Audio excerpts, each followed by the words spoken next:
saw the rules how to write compounds, and in the last video we were dealing with the functional group. We had just an intro.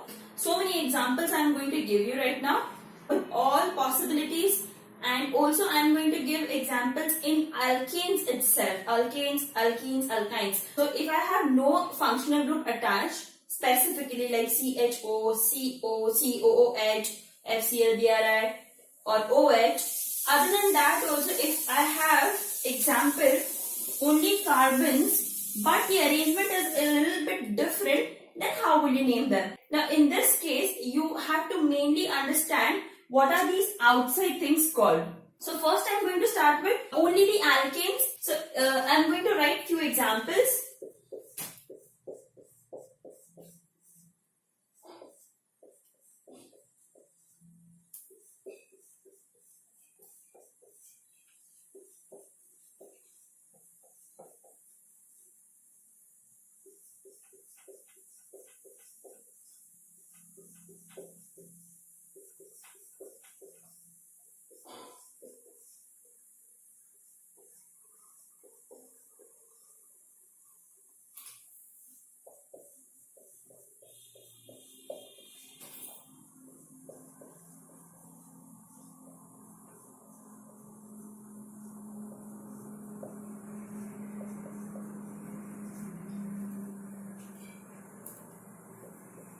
The first thing for any kind of compound you have to see is, first you have to identify the longest carbon chain, and that should be continuous carbon chain. What is continuity? See, 1, 2, 3, 4 and this carbon and this one is again in continuity, right? It is not breaking any continuity. But if I take this one, okay, 1, 2, 3, 4, 5. Now this carbon is also in continuity with the other carbon, the 4 carbons. But in that case, this is not in continuity with that chain. If I take this as my longest carbon chain, this is not continuous with all those 5 carbons. Now if I avoid this one, okay, I avoid that one, then this becomes my continuous chain and this becomes an outside element, right?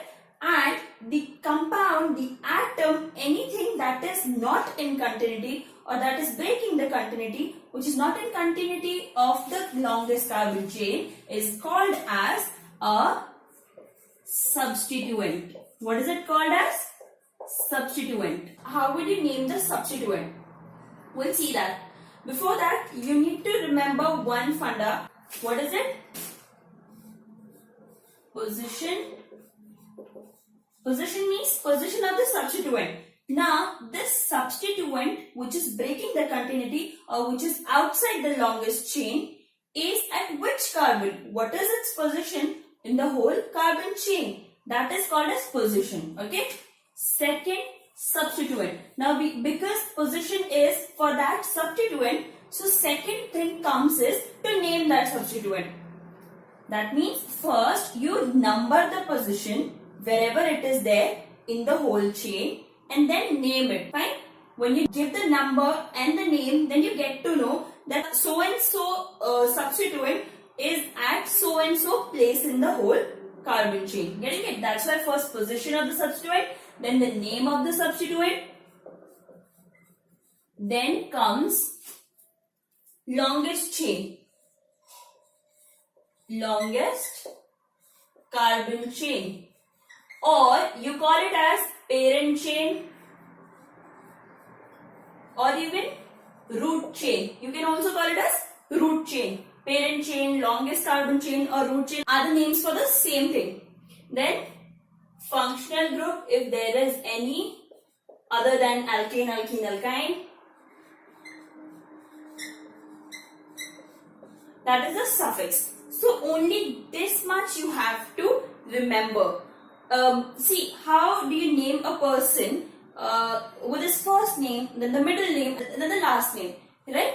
Like that only in the nomenclature of these organic compounds, we have these all aspects to be mentioned in the name, right? Like if, like there are so many different compounds. I told you carbon has the ability to form a large number of compounds in the nature. So it can also form isomers. Now what are isomers? You have to check the other video that I have uploaded already. What are isomers and what is isomerism called? Different arrangement of atoms in the compound is nothing but isomerism. The molecular formula will be same, but the arrangement of those atoms will be different. Fine? So if there are different isomers, the names will also be different, right? The two people cannot be of same name. If they are of same name, then we need to give them some characteristics, or you need to have some last names or something that can differentiate between them, right? Do we say that any two compounds will have same properties? No, we say similar. Similar means they will have resemblance in each other's properties. Now come to the topic again. Now the substituent, how do you name them? They are also called as alkyl radicals. Now CH, and how are these alkyl radicals formed? Now this is CH4. If I remove one hydrogen, okay, it will become, there are 4 hydrogens. I have removed one hydrogen, it will become CH3, right? Now this CH3, because it has one bond left, because CH3 means 3 hydrogens and one bond which is not bonded, right? So that means now it has an ability to attach anywhere, like here it becomes a substituent. So it has been attached to this carbon chain. So this is the alkyl radical. What is a radical? Alkyl radical is the fragment or a part of the alkane. Fine. So if I call this methane, for this what should I name? Methyl. Understood? So this is the difference.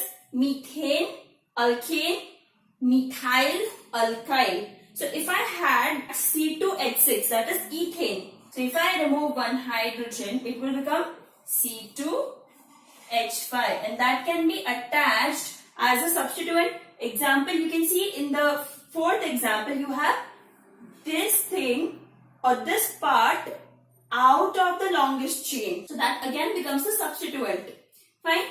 So that will be named as ethyl, because this is ethane, because this is alkane, and this is alkyl, that is ethyl. Understood? Now you know how to name the substituents. Now let's come to the compound. How will you give the position and name? Now let us start with the first compound here. I have 1, 2, 3, 4, 5 carbons in the longest chain. Even if I select the L-shaped chain, there also I have 1, 2, 3, 4, 5 carbons. So I can select any of the two. Because the first one is a straight shape, it looks convenient, so I'll select that. Okay, you can select any of the two, because there is no difference. If there was a difference, example the other one, this one, if it was of 6 carbons, then it is must that you need to choose the chain which has maximum number of carbons. Now the straight chain has 1, 2, 3, 4, 5 carbons, and the L-shaped chain has 1, 2, 3, 4, 5, 6 carbons. So you will go for the L shape and not the straight. In case if it was like that, because this is not the case over here, so I can select this chain as the longest continuous chain. Fine.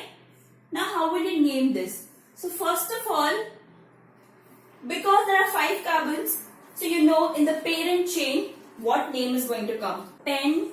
Now to complete the name, check if there is any additional functional group. Is there a double bond? No. Is there a triple bond? No. Is there any halogen, alcoholic functionality, aldehydic, carboxylic, or ketonic? Is there anything? No. So because we don't have all that, we have a saturated hydrocarbon, or I can say we have all single bonds going on. So I can end the name with A and E. Look at all of them. All of them have all single bonds without any additional functional group. So all of them are nothing but alkanes. And if they are alkanes, all of their names will end with A, N, E. Fine. So one doubt has been cleared already. Now let's start naming them. Now you have to name the longest carbon chain. I have two ways to number the carbon chain. I can start numbering from this side, or I can even start numbering from the other side. Now while numbering, I need to see where is my substituent landing upon. If I start numbering from this side, I get the substituent on 4th carbon. But if I start numbering from that side, I get my substituent on 2nd carbon. And it is a rule that you have to choose the smallest number for the substituents. If you have multiple substituents, then you have to sum up their positions number and go for the shortest sum.